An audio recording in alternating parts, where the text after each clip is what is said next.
This meeting is being recorded. What's going on, everyone? A Monday edition of Back Your Play. BYP Rich Quinones is here. I hope everyone had a good holiday. We got a lot of Eagles news to break down with our guy, Glenn Irby, at the Cover 2 NFL on Twitter, editor of the Eagles Wire. And I'm sure you've been running around. You've been busy all day. I don't know, where do we, all these injuries, right? We always talk, and we talked about it last week, Glenn. It's the team that's the healthiest at the right time. And right now, Eagles dealing with Maddox, Gardner Johnson, Jalen Hurts. But the big news that drops is Lane Johnson's going to be out at least 2+ weeks. Give us some update on that injury and the timetable for his return. Well, it's the second time this season he's been hurt against the Cowboys. He suffered an abdominal groin area injury. It's not necessarily a hernia or anything, but it's essentially a tear of the abdominal muscle. They're talking about 2 weeks. Hopefully. So I think that's the one thing you have to remember. They're hopeful that he can be back for the playoffs. It could be a situation where he's not. So I think that's the one big injury to monitor. So keeping in mind with that, all right. So what direction will they go now? You have to shuffle that line. You know the numbers, obviously, when he's on the field, when he's active and engaged, are 72-44-1 for a 620 win percentage, 12-20 when he's not, which is 375. I mean, the cohesiveness of that offensive line, whether Hurts is going to be back there or not, it changes the dynamic a little bit. So how do you think they make up for the loss of Johnson? Well, I mean, earlier today, you had Coach Nick Sirianni say everything was on the table. So it's a situation where, depending on, I think it most importantly is depending on what Jeff Stoutland wants to do. So it could be a situation where Jordan Mailata goes from left tackle to right tackle, and you let an experienced guy like Andre Dillard pick up the slack at that left tackle. Or you can see a situation where Driscoll, who's been the backup right tackle for most of this year, can play tackle and guard, stays at right tackle. So I think that's the position to watch specifically for the fact that you get that serious drop off when Lane's not in the lineup, and Driscoll's had times dealing with speedy pass rushers. So I think it's something to watch, and it'll be something to watch up to the minute. Yeah, and I hate to say it, you never want to say it comes at the best time, but Saints is a beatable game. The Giants are a beatable game, but you just have to kind of handle your business. It's long-term now, right? Because all of a sudden you start to leak a little bit of oil, and we saw it against the Dallas Cowboys. I mean, quite frankly, I didn't think Gardner Minshew played poorly, and they had 6 sacks against Dak Prescott. But when you turn the ball over and you're not giving up sacks, but yet you have 3-4 turnovers, that's a recipe for disaster. We'll get to the game in a second, but how about Avonte Maddox, right? That's a significant toe injury as well. So when he's out on the field, 8-9 starts, 40-something odd tackles, 24th highest graded corner in the NFL, how do they make up for that loss?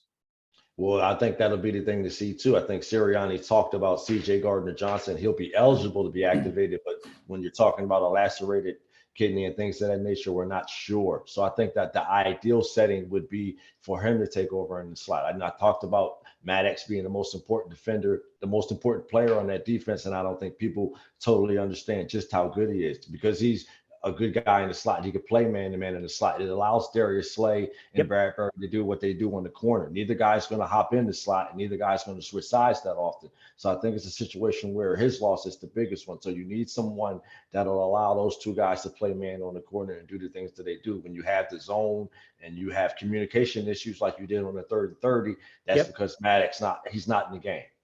Yeah, it's an excellent point you bring up. By the way, I don't hear a lot of people talking about Slay. Slay's kind of dropped off a little bit. He hasn't played well over the last month. Is that a concern?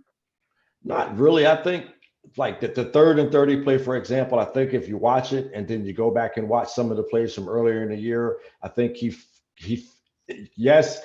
play has dropped some, but I think on that play, he felt like he was baiting Dak Prescott into a ball where I think CJ Gardner-Johnson gets that ball.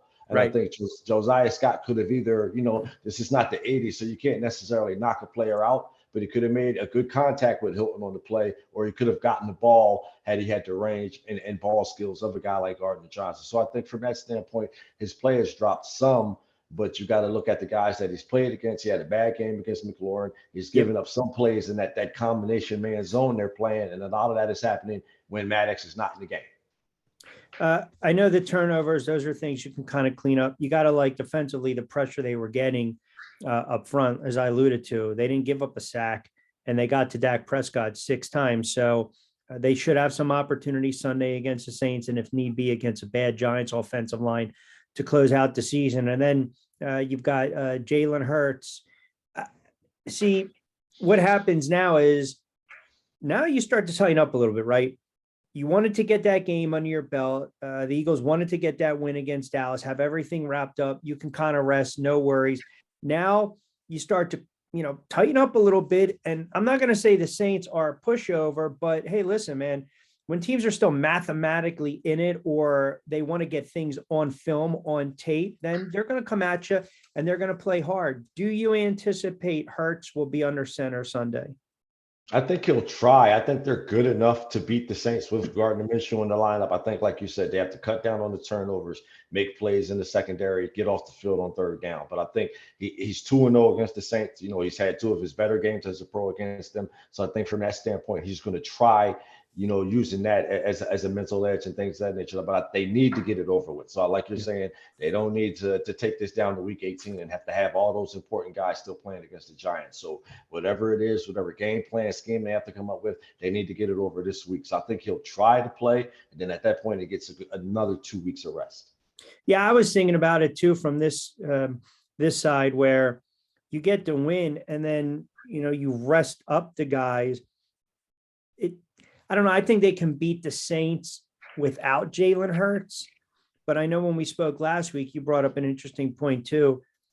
You don't want guys being rusty, so to speak, come playoff time, but they would lock up top seed and get the bye, so you would rest. But my concern too is his running, his game is predicated on scrambling as well, taking a lot of hits. And again, you don't want to land awkwardly on that shoulder. I mean, that can be a little disruptive. It's just hard for me to envision him kind of changing his style at this point.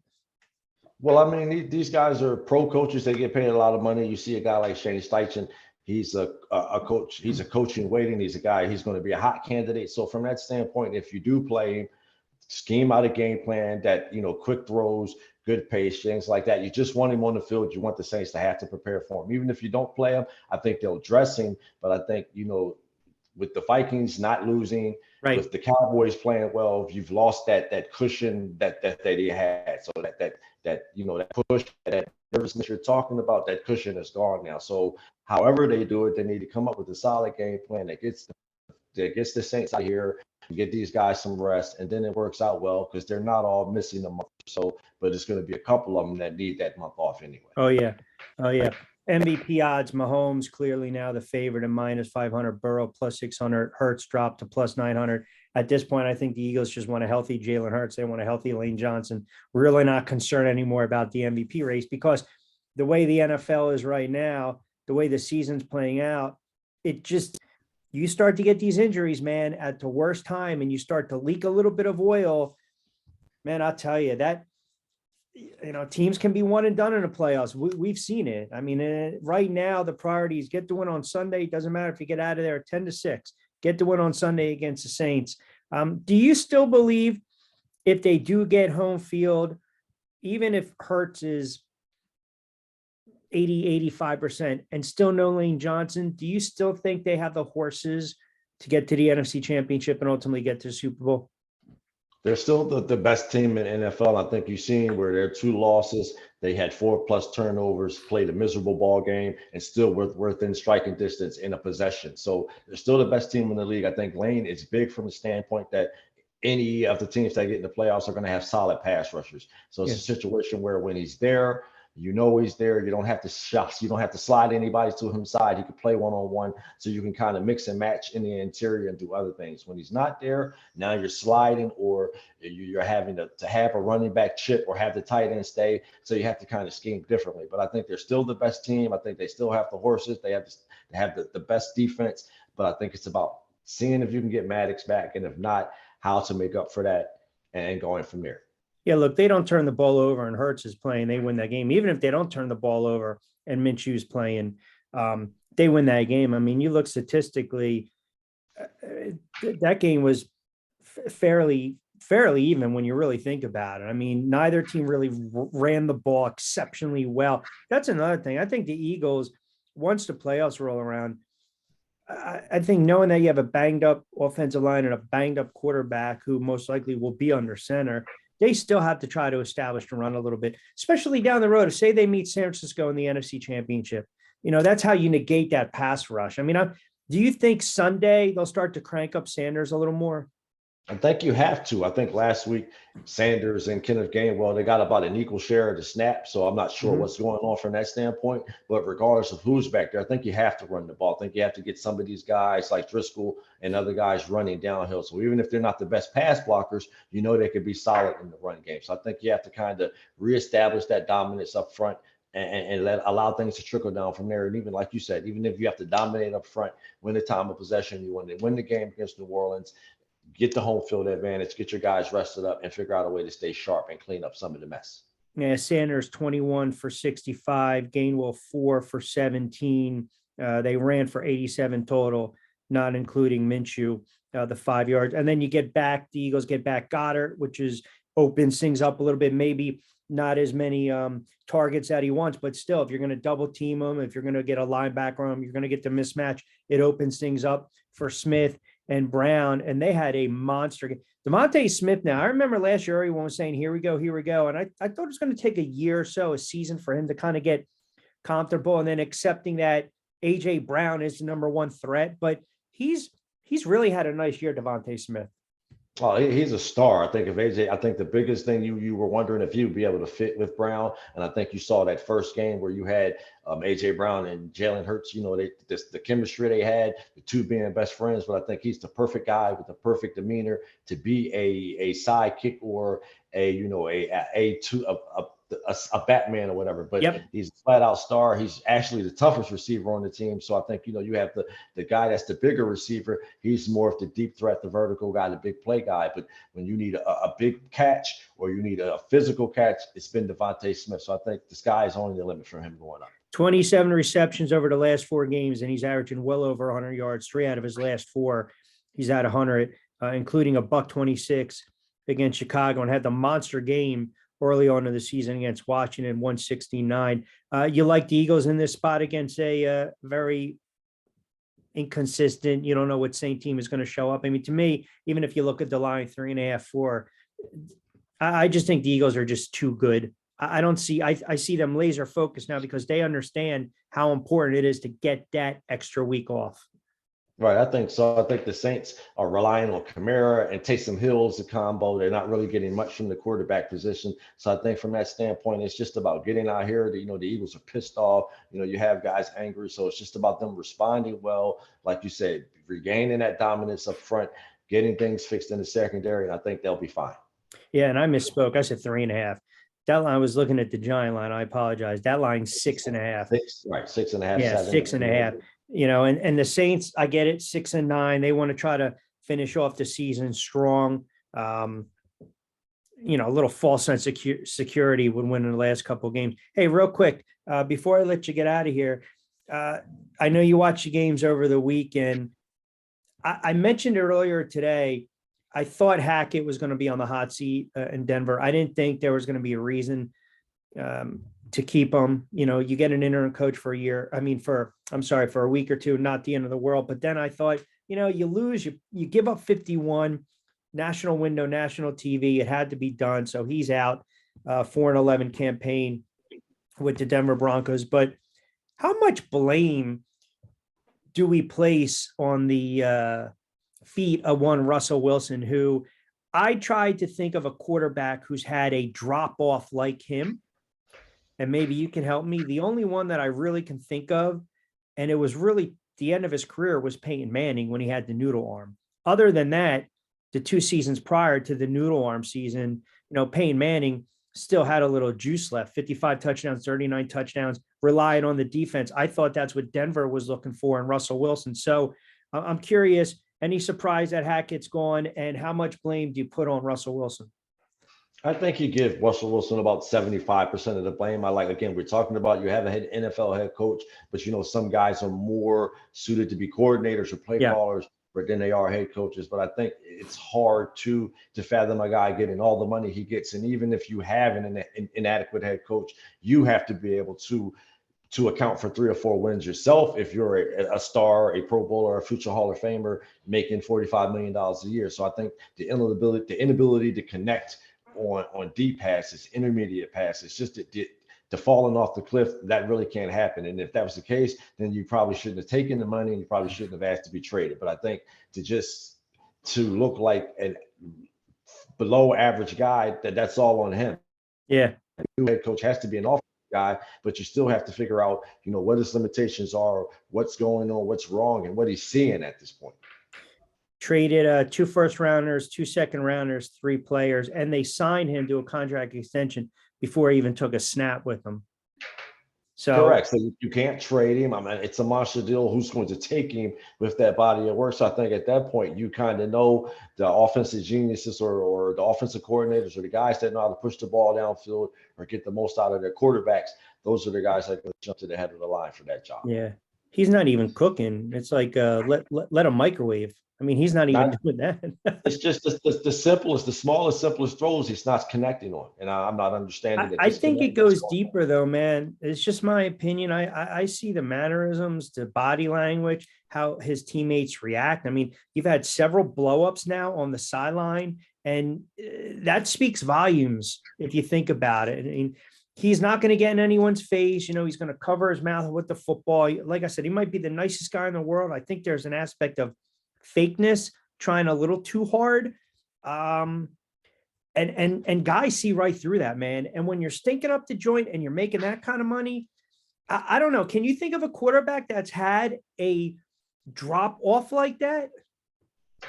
From a 1 year to the next, not really. Like you said, just Peyton Manning as he started to lose it, but without being injured, I can't think of it. But in terms of the guys who are tired of seeing, the great hairdo, the suits, the things that like that. Like I said, he's not even making the simple throws, and it's not making any sense. And you're seeing wide receivers lose their mind, and then they have 3 or 4 really talented wide receivers that a lot of other teams would love to have. Yeah, I don't know what direction they go. I mean, you bring in a Sean Payton, he's going to want full control. That means he's going to want to be GM/head coach. If you get rid of the GM and you hire a GM, you got to do it first before you hire the head coach. I'm telling you, man, that looks like a $245 million mistake right now. That's for now, but I think whether it be a Shane Steichen or someone like a Pep Hamilton, but you're going to need a combination of head coach, offensive coordinator, and QB coach to all, rebuild and figure out what went wrong. And like I said, what he's seeing, he's not even making the simple throws. No, he's not seeing the field. You're right. He's seeing footsteps, and the offensive line isn't helping him out too. He was under duress. Man, give up 51. Head's got to start rolling. All right, before I let you get out of here, I know you're going to be busy sprouting out articles. What do you got cooking this week for the Eagles Wire? I'm sure you guys will probably keep a close watch on Jalen Hurts, right?